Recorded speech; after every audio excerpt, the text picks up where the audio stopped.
programa de hoy, el Papa Francisco continúa recuperándose. Su catequesis del miércoles se difunde por escrito. Protestas contra Hamás en Gaza, los llaman terroristas y piden el fin de la guerra, mientras en Israel familiares de los rehenes piden al gobierno el cese al fuego en la franja. En Venezuela, familiares de los deportados de Estados Unidos a la cárcel de El Salvador exigen el retorno de sus seres queridos, mientras siguen llegando más expulsados al país. Europa se enfrenta a una crisis democrática. Jueces politizados atacan a partidos conservadores y cristianos en ascenso, según un analista político. Un pescador peruano rescatado tras 95 días en alta mar revela que su fe en Dios lo mantuvo vivo y asegura haber visto a Cristo en el momento del rescate. Hola amigos, un gusto saludarlos en su programa de noticias con enfoque católico EWTN Noticias. Soy Eddie Rodríguez Morel. Natalí no estará con nosotros el día de hoy. Iniciamos las noticias en el Vaticano con el Papa Francisco en plena recuperación de la neumonía que lo tuvo 5 semanas hospitalizado. Según el último reporte de la oficina de prensa de la Santa Sede, sigue un tratamiento de fármacos y fisioterapia respiratoria. Por el momento no recibe visitas y aún no se toman decisiones sobre su agenda para las próximas semanas. La audiencia general de este miércoles fue cancelada debido a la convalecencia del pontífice. En su catequesis de cada miércoles, esta vez difundida por escrito, el Santo Padre continúa su ciclo de reflexiones titulado Jesucristo, nuestra esperanza. Se refiere al encuentro de Jesús con la samaritana. El Papa recuerda que los encuentros con Jesús no son planeados por nosotros. Por el contrario, son momentos inesperados que nos sorprenden y hasta nos desconciertan. Además, exhorta a los fieles a no perder nunca la esperanza, sugiriendo que nunca es demasiado tarde para encomendarlo todo a Dios y comenzar de nuevo nuestro camino. Ahora veamos lo último que está pasando en la guerra entre Hamás e Israel. Los gazatíes alzan su voz contra Hamás luego de más de 2 años de sufrimiento y muerte por la guerra.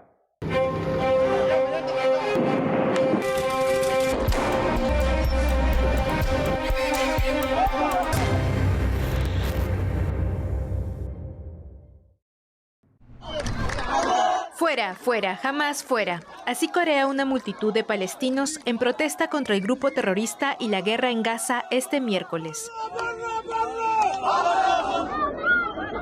Desde el martes último, los palestinos salen a las calles a protestar contra Hamás, que durante mucho tiempo reprime la disidencia y aún gobierna el territorio 17 meses después del inicio de la guerra con Israel.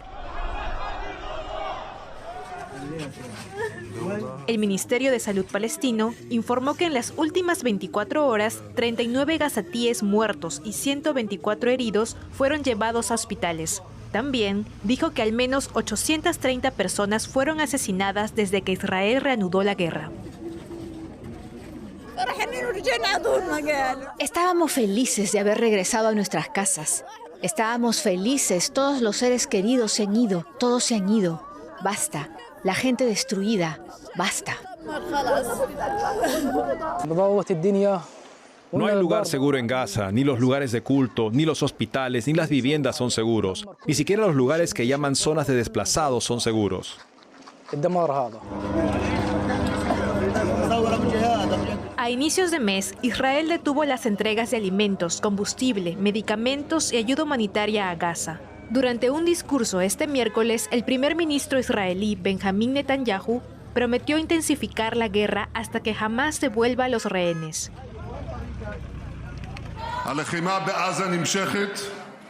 Los combates en Gaza continúan. Cuanto más persista Hamás en su negativa a liberar a nuestros rehenes, mayor será la presión que ejerceremos.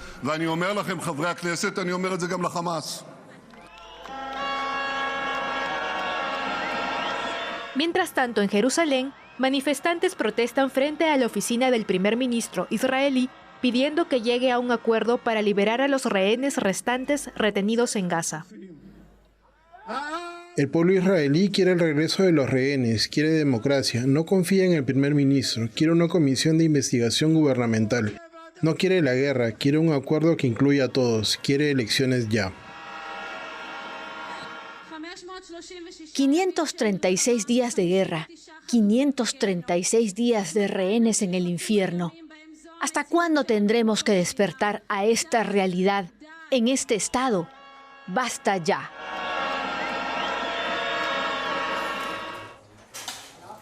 Hamás ha dicho que solo liberará a los cautivos restantes a cambio de prisioneros palestinos, un alto el fuego duradero y la retirada israelí de Gaza.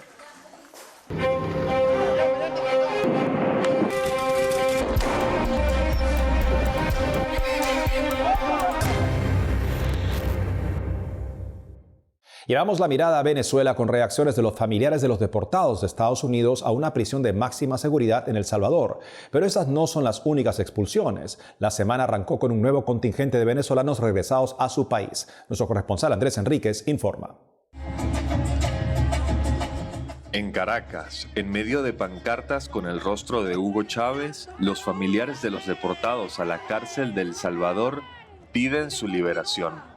Selene García es madre de uno de los expulsados. Uno duerme y se despierta y piensa en ellos, si están comiendo, cómo están, si están bien de salud. Sus hijos, tiene 2 niños. Sus 2 bebés están mal. Psicológicamente están mal los 2 bebés, no quieren ir al liceo, no quieren ir a la escuela. Por lo mismo, se paran y de una vez mi papá no viene porque no llega. Y es duro vivir eso. Y lo vivimos día tras día porque viven conmigo los niños. Y ella también. Él se fue para allá para un futuro de ellos, para darles una casa porque no tienen casa. Esta semana se reanudaron los vuelos de repatriación desde Estados Unidos de migrantes venezolanos indocumentados. El lunes, cerca de 200 venezolanos volvieron al país. Los últimos días son de una tensión creciente entre la administración de Donald Trump y el régimen de Nicolás Maduro. Estados Unidos anunció una serie de sanciones en la producción y comercio del petróleo venezolano, en represalia por el incumplimiento del gobierno en proporcionar los vuelos de repatriación con la celeridad y la frecuencia acordadas. En medio del conflicto, cientos de venezolanos fueron trasladados a una prisión de máxima seguridad en El Salvador, un acto cuestionado por violar derechos fundamentales. El régimen de Nicolás Maduro ha contratado a un grupo de abogados en El Salvador para liberar a los 238 venezolanos acusados de pertenecer a la banda delictiva Tren de Aragua. Representamos en este momento a 30 ciudadanos venezolanos que nos han otorgado poder para actuar, pero por efecto extensivo también, porque eso es favorable, el efecto extensivo. Nosotros estamos pidiendo el habeas corpus para el resto de ciudadanos venezolanos que se encuentran detenidos en nuestro país. Partiendo de una norma, el principio de presunción de inocencia, y conforme a todos los documentos que traemos apostillados, se consideran que las personas que dignamente representamos nosotros son ciudadanos migrantes. Dentro de ellos hasta un cantante que aparece en las redes sociales. Son personas que han migrado de su país, Venezuela. Ante el sufrimiento del migrante venezolano, los obispos recordaron esta semana la carta del Papa Francisco a los obispos estadounidenses en febrero, en la que pide no ceder ante las narrativas que discriminan y hacen sufrir innecesariamente a nuestros hermanos migrantes y refugiados. En Caracas, Venezuela, Andrés Enríquez, EWTN Noticias. Imaginemos una Europa cada vez menos democrática, donde los jueces militantes atacan a partidos de oposición, sobre todo si son conservadores y sobre todo si muestran resultados prometedores en las encuestas. Le Pen podría ser excluida de las elecciones presidenciales. Georgescu, por su parte, se vio privado de una victoria segura en Rumanía. Y en Polonia, tanto el Partido Justicia y Libertad como otro partido conservador están bajo ataque. Para saber más al respecto, estamos con Luca Volonté, que nos habla desde Saronno, Italia. Luca, bienvenido al programa. Saludos a todos. Luca, por favor, describes esta situación que presentas en tu artículo. Sí, una situación bastante preocupante. Mientras que todos nosotros habíamos siempre pensado que Europa fuese la luz del derecho, de la democracia, del respeto al voto ciudadano, de la libertad de los ciudadanos, de dar su voto al gobierno de su preferencia, lamentablemente en los últimos meses estamos observando algunas situaciones verdaderamente inquietantes.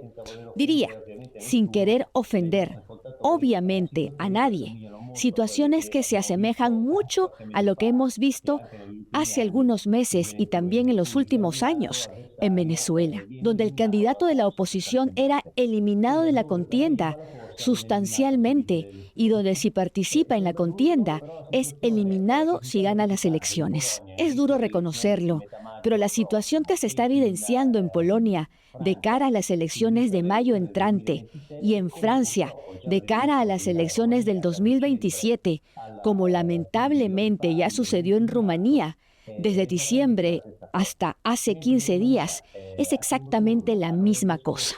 Mientras en Rumanía, en la primera vuelta, el pasado noviembre, pasaron dos candidatos, uno de los cuales, Georgescu, tenía una enorme ventaja en relación a todos los candidatos del establishment, llamémoslo así, o sea, de los partidos que siempre han gobernado ese país, y fue eliminado de la contienda por una serie de recursos presentados también ante la Corte Constitucional con razones que, francamente, me parecen bastante incomprensibles. Una de las muchas razones por las cuales ha sido eliminado es que está siendo investigado no con un juicio con sentencia final y definitiva. O también, otra razón es que en sus afirmaciones habría dicho que es justo protestar por la poca transparencia de la Comisión Electoral y esto pondría en peligro la democracia en Rumanía.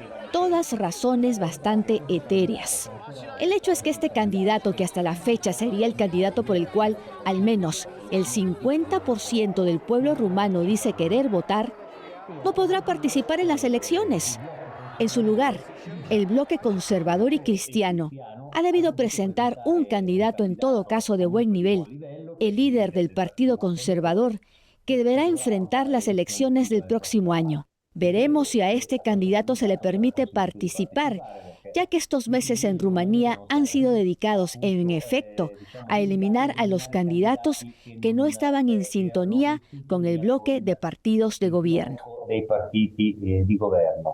Parece que se confirma la preocupación del vicepresidente J.D. Vance en esa reunión en Múnich, donde decía que los principales problemas para la democracia y para los pueblos de Europa eran internos por este tipo de abusos del establishment, de la clase política. Sí, si continuano a confermare queste preoccupazioni di J.D. Vance che... Sí, se siguen confirmando estas preocupaciones de J.D. Vance. Más tiempo pasa y más se comprueban en la realidad. Hemos visto lo de Rumanía en los últimos meses, pero lo que está pasando justo en estas últimas semanas, y esperamos que sean maniobras finalmente desestimadas, en Polonia y en Francia es la misma cosa. En Francia, desde hace 3 años, hay un proceso contra Marine Le Pen y algunos dirigentes de su partido, sobre todos los dirigentes que se encargaban de la tesorería del partido, por un supuesto fraude en relación al Parlamento Europeo. Es decir, en breve, Marine Le Pen habría usado fondos del Parlamento Europeo, dados a ella como parlamentaria europea, para actividades de su partido.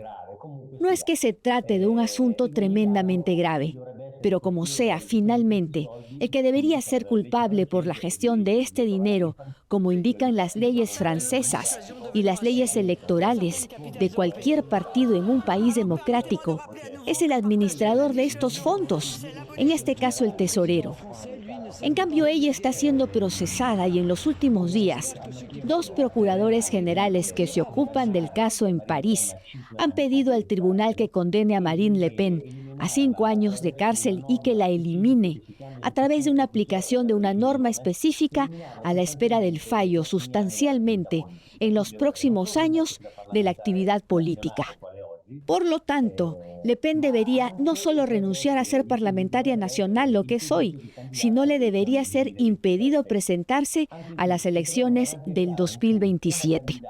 También aquí nos encontramos ante un caso en el cual una candidata, una líder de un partido ciertamente conservador, francés, que aún hoy lidera las preferencias de los franceses para presidente, podría ser eliminada en los próximos días de las próximas elecciones.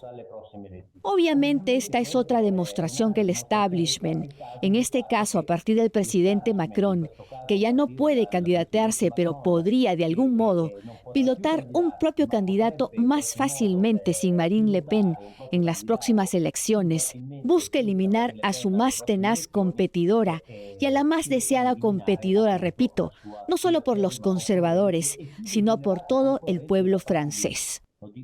La misma cosa está pasando, lo digo brevemente, también en Polonia, donde todos los candidatos que son contrarios al bloque que hoy gobierna, un bloque de centro-izquierda sustancialmente donde hay un partido centrista, un partido liberal y todas las izquierdas juntas que desde hace 2 gobiernan Polonia.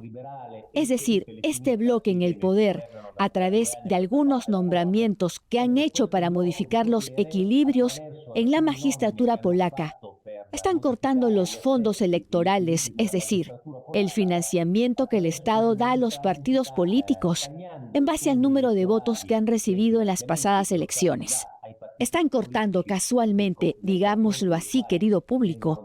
Este recorte de fondos públicos solo se aplica a partidos conservadores y cristianos que han presentado a sus candidatos que encabezan las preferencias electorales. Digamos que la sospecha de Vance está teniendo demostraciones en la realidad difícilmente negables. Signos que deberían preocupar a cualquier persona objetiva. Luca Volonté, gracias por haber estado con nosotros el día de hoy. Gracias a ustedes. Espero poder dar la próxima vez noticias más positivas sobre Europa. Hacemos una pausa y al volver, un pescador peruano rescatado tras 95 días en alta mar revela que su fe en Dios lo mantuvo vivo y asegura haber visto a Cristo en el momento del rescate. Además, en Estados Unidos presentan un proyecto de ley para dar más fondos y recursos a los centros de embarazo que ayudan a las madres en situación crítica a llevar la gestación. Regresamos con más noticias con Enfoque Católico.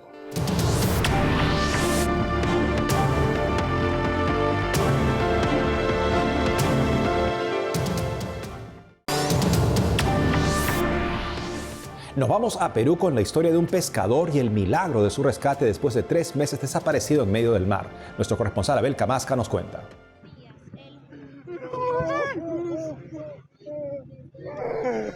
En medio del llanto y gritos de alegría, Gatón abraza a su hermano. Estuvo 95 días varado en alta mar. Afirma que Dios lo salvó. Su nombre es Máximo Napa y es oriundo de la provincia de Pisco, al sur de Lima. Cuenta que de niño su madre decía que lloraba como un gatito. Por eso de mayor le llamaron Gatón. Con el tiempo se fue a vivir más al sur, en Marcona. Allí el 7 de diciembre pasado zarpó con su embarcación. Obtuvo abundante pesca, pero cuando fue a encender el motor, este no funcionó y quedó a la deriva. Ya acabó Año Nuevo y me acabé el agua y me acabé mi comida. Ya no tenía nada. Ya ahí sí, ya. Y me arrodillé en el bote. Le dije, que sea tu voluntad, Padre, pero yo creo en ti. Yo voy a salir de esto. Las siguientes semanas las pruebas de fe se intensificaron. Bebía agua de las lluvias. A veces comía algunos pescados que saltaban a su embarcación. Llegó a alimentarse hasta de aves y cucarachas. Su pesca se malogró y la tuvo que tirar. Yo le decía, yo sé que tú no me quieres, pero te prometo muchas cosas. Voy a cambiar, porque te digo, a ver, yo uso droga. Y a veces por la droga me alejaba mucho de mi familia. Luego vinieron días en que no llovía y no conseguía comida. Cuenta que su respiración empezó a fallar. Echado en la cubierta, esperando lo peor, sintió que algo golpeó el bote. Era una tortuga. Con sus pocas fuerzas la agarró y bebió su sangre para sobrevivir. Cuando el helicóptero pasa, ellos ven la tortuga. Cuando vienen así pegándose a mi bote, el chico, el copiloto, se llama Wilson, es su nombre, Wilson. Y ya yo comienzo a verlo a Wilson, pero cuando lo veo así a Wilson, en su mejilla Wilson estaba pegado a la cara de Jesús, mirándome. Y ahí donde yo comienzo, lo hiciste, tú lo hiciste, cumpliste esto, porque no te repito que un día antes yo le dije, yo sé que tú me vas a mandar un helicóptero o una avioneta. Gatón asegura que vio a Cristo en el helicóptero. Estaba de blanco y brillante. Su rostro era luminoso. Quedó tan impresionado que se puso a llorar y le agradeció por escuchar su súplica. El helicóptero, que funcionó luego de estar 2 días averiado, dio aviso a un barco atunero ecuatoriano.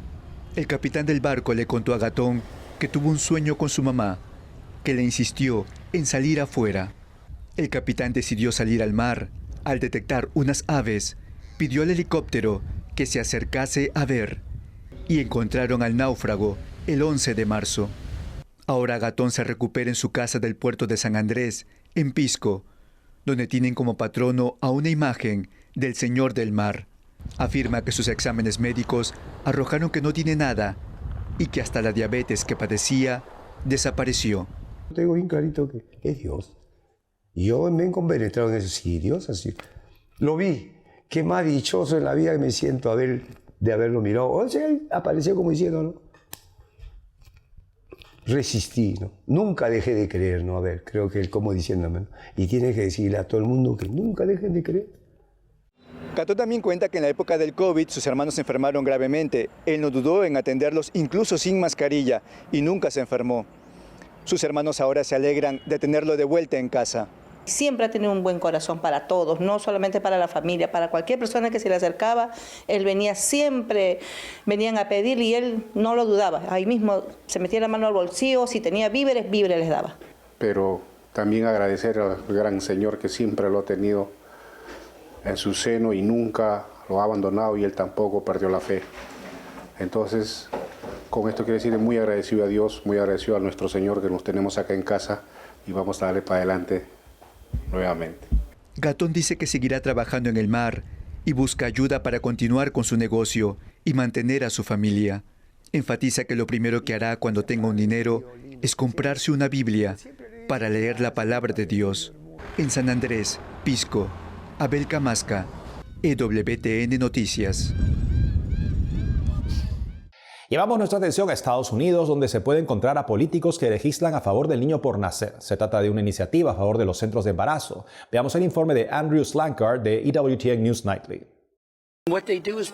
Lo que hacen es brindar amor que afirma la vida, compasión, empatía, cualquier tipo de ayuda que la mujer necesite, ya sean pañales, lo que sea para el niño. Queremos asegurar que estas madres y sus bebés reciban apoyo. Este proyecto de ley contribuye a garantizar que las mujeres tengan esa oportunidad. La ley deja que los centros de embarazo sirvan, prohibirá a los gobiernos federales, estatales y locales discriminar a los centros de embarazo debido a su misión de promover la vida. Pero los legisladores pro aborto acusan a estos centros de atención de crisis de engañar deliberadamente a las mujeres embarazadas sobre sus opciones. Muchos de estos centros no son proveedores de atención médica y a menudo operan específicamente para engañar a mujeres embarazadas con el objetivo de impedirles abortar. El congresista Smith dice que todo lo que quieren los demócratas es que siga entrando dinero a Planned Parenthood. Eso tiene que aprobarse para brindar protección contra el poder coercitivo del Estado que ejercen estos gobernadores y legisladores, y algunos senadores y miembros de la Cámara de Representantes como Elizabeth Warren, quienes simplemente difaman en los centros de atención de embarazo todos los días de la semana. Jamie Dangers, de Susan V. Anthony Pro-Life America, afirma que una gran mayoría de mujeres apoya a los centros de atención al embarazo. Si estuvieran llevando a cabo prácticas engañosas o algo por el estilo, no tendrían el 97% de las clientas a posteriori. La mayoría de las mujeres y niñas no quieren que el aborto sea su opción. La senadora Warren y otros demócratas están presionando a los legisladores para permitir al gobierno federal encontrar y sancionar centros si proveen información falsa y engañosa sobre abortos, anticoncepción y otros temas de salud. Pero es poco probable que este proyecto de ley se presente en el Congreso controlado por los republicanos. La encíclica Evangelium Vitae sigue muy vigente frente a los atropellos a la vida humana. Este martes se cumplieron 30 años de su publicación por el Papa San Juan Pablo II, quien en el día de la Anunciación de la Virgen María respondió así al pedido de muchos cardenales de un documento que resaltara la vida humana. Le presentamos ideas clave que debe saber para sus argumentos a la hora de defender la vida. Valor de la vida humana. Evangelium Vitae señala que la vida terrena es una realidad sagrada que se nos confía para que la custodiemos con responsabilidad. La cultura de muerte es una verdadera y auténtica estructura de pecado caracterizada por la difusión de una cultura contraria a la solidaridad, promovida por fuertes corrientes culturales, económicas y políticas. Se incluyen el aborto, la eutanasia y los anticonceptivos, advierte la encíclica Evangelio de la Vida. ¿Qué dice sobre el aborto? Evangelium Vitae lo llama crimen abominable. Señala que la conciencia de muchos ha oscurecido la percepción de este mal, usando la terminología de interrupción del embarazo, que tiende a ocultar su verdadera naturaleza y a atenuar su gravedad. ¿Qué dice sobre la eutanasia? Es uno de los síntomas más alarmantes de la cultura de la muerte, que avanza sobre todo en sociedades del bienestar, indica el documento. Según las circunstancias, conlleva la malicia propia del suicidio o del homicidio.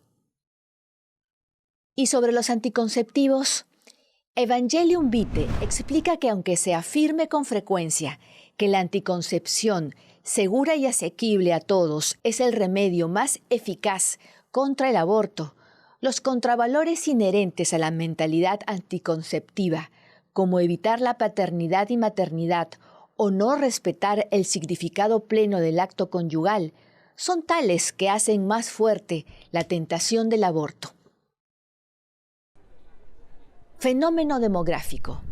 La anticoncepción, la esterilización y el aborto están ciertamente entre las causas que contribuyen a crear situaciones de fuerte descenso de la natalidad. Puede ser fácil la tentación de recurrir también a los mismos métodos y atentados contra la vida en las situaciones de explosión demográfica, denuncia Evangelium Vitae. Sobre la reproducción artificial asistida o in vitro, Evangelium Vitae advierte que dan pie a nuevos atentados contra la vida, más allá del hecho de que son moralmente inaceptables desde el momento en que separan la procreación del contexto integralmente humano del acto conyugal. Estas técnicas registran altos porcentajes de fracaso. Y eso es todo por hoy, amigos. Gracias por haber estado con nosotros. No dejen de seguirnos en las redes sociales. También de lunes a viernes a las 12 del mediodía, hora de Miami, en Radio Católica Mundial y su programa Más que Noticias con un servidor. Hasta entonces.